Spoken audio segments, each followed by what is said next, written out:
Hello everyone, I am Ashish Rawat from InfoSec Train and today we'll be discussing about HTTP request methods. So have you ever wondered how you are going to send and receive data on the web?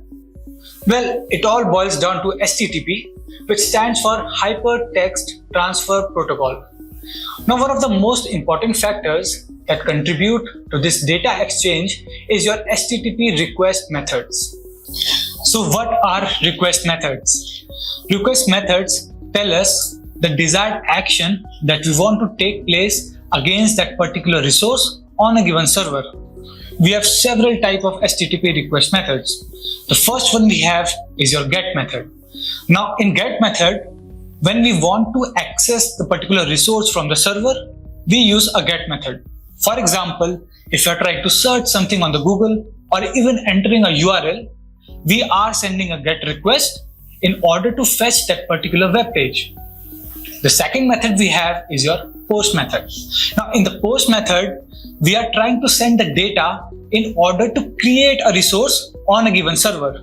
So for example, if you are trying to post or upload any image on the Instagram, then a POST request will be sent by you. The third one we have is your PUT method.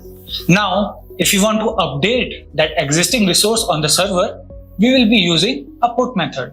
For example, if you are trying to change or update any profile picture on given any social media platform, then a PUT method will be sent by you.